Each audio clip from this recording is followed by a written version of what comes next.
Meu irmão, recentemente assisti a um vídeo, ontem, né,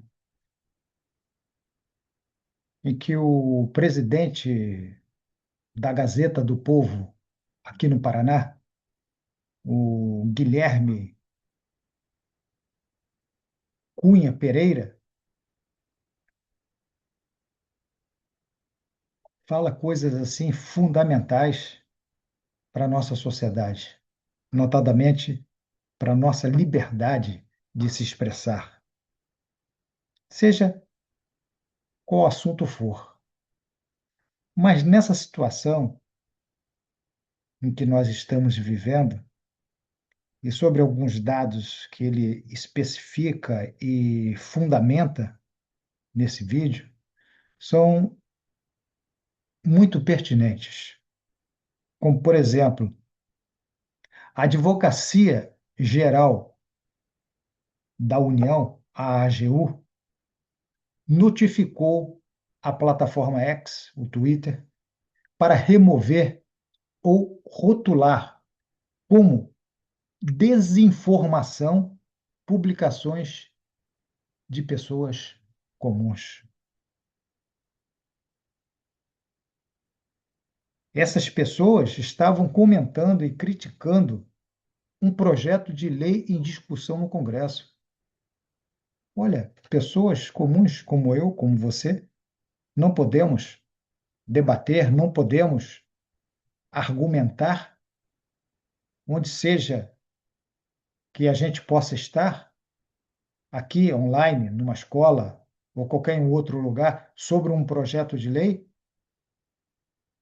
O que é isso? Entre os atingidos, inclusive, cita lá o presidente da Gazeta do Povo, tinha jornalistas, tinha comediantes e pessoas comuns, né? E quem está à frente disso? Jorge Messias, né? Ele, gente, é o advogado geral da União, que se diz cristão e pró-vida. Veja bem, esse senhor, que eu vou mostrar a foto dele para vocês daqui a pouco, e vocês devem conhecê-lo, deu parecer favorável à assistolia letal de cloreto de potássio direto no coração do bebê. Um ser humano formado.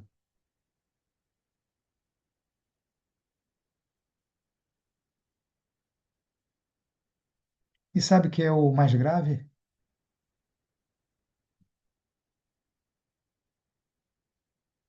Disse ele que assinou o documento sem ler.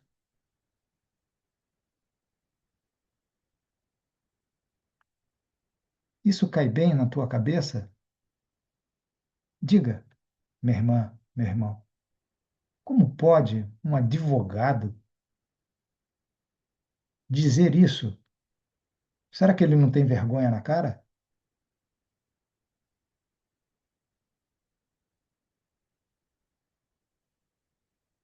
Mas vamos continuar. Hum. Eu vou compartilhar com você a imagem dele. Está aí. Veja bem.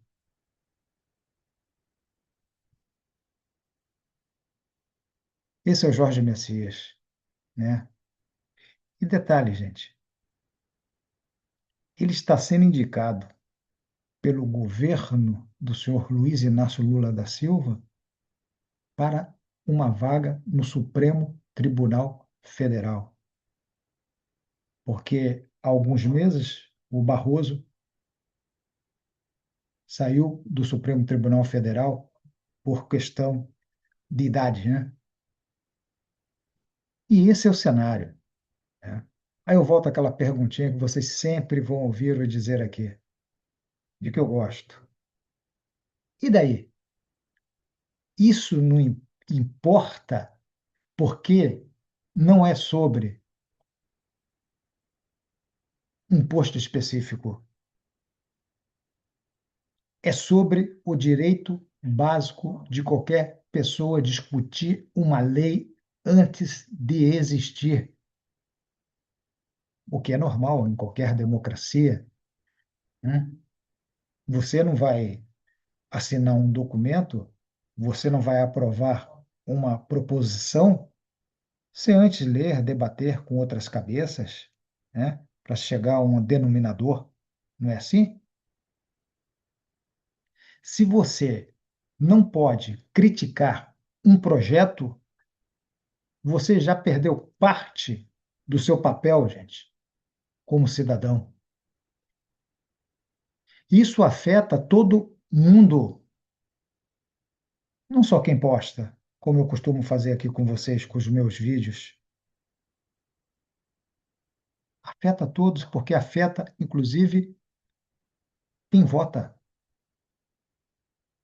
E atentem, falar em vota, atenção à candidatura desse senhor para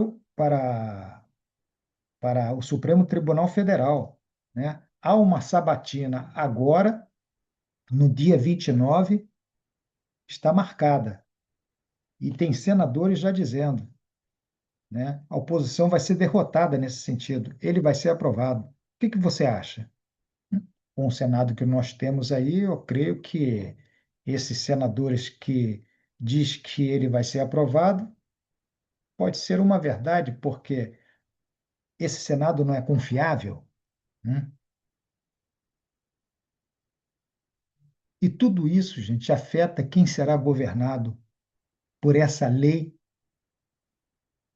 depois, né? E percebe aqui, agora vamos ao que, ao que isso revela, né? Conforme apontado lá pelo Pereira, né? E o que eu já comentei, já falei para vocês aqui, a respeito de padrões, né? Ele lá também usou esta expressão. Então, que o texto, né, apresenta um padrão, não é só um caso isolado, é uma sequência de situações, gente, né, onde críticas políticas estão sendo tratadas como problema jurídico. E nisso tem uma linha, né? Você vai lá, opinião vira desinformação, vira tentativa de remoção, né? Não é assim? E o que aparece? Uma ação específica da AGU. E o que sustenta o problema? A ideia de que alguém pode decidir o que pode ou não ser dito no debate político. E mais, né? O uso de pressão fora do judiciário direto sobre as plataformas. Isso muda o jogo, né?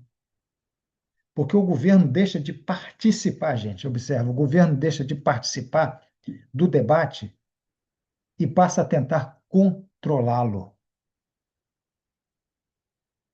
Isso é gravíssimo. Se a gente olha, por exemplo, eu sempre costumo olhar para um, para um triângulo, né? Um triângulo, eu criei aqui um triângulo chamado triângulo da realidade. A gente observa, por exemplo, que na educação isso afeta a formação do pensamento crítico. As pessoas passam a ter medo de opinar.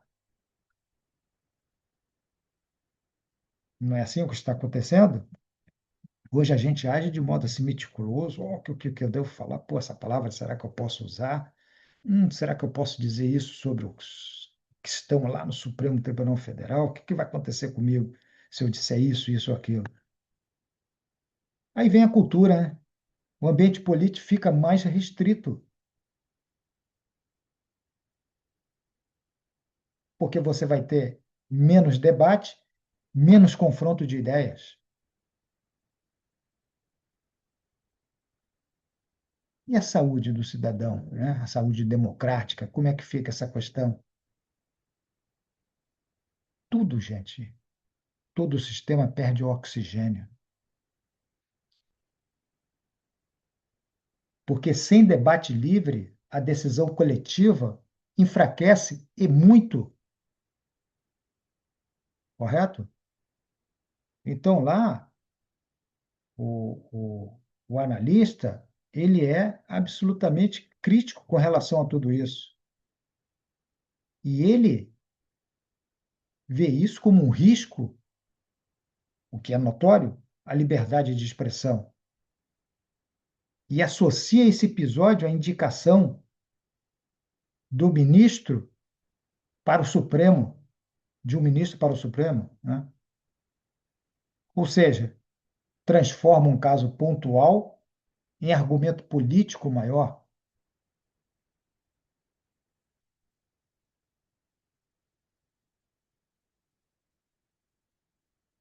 não é isso? Então, aqui, o ponto central é simples. Quando criticar uma lei começa a ser tratado como um problema,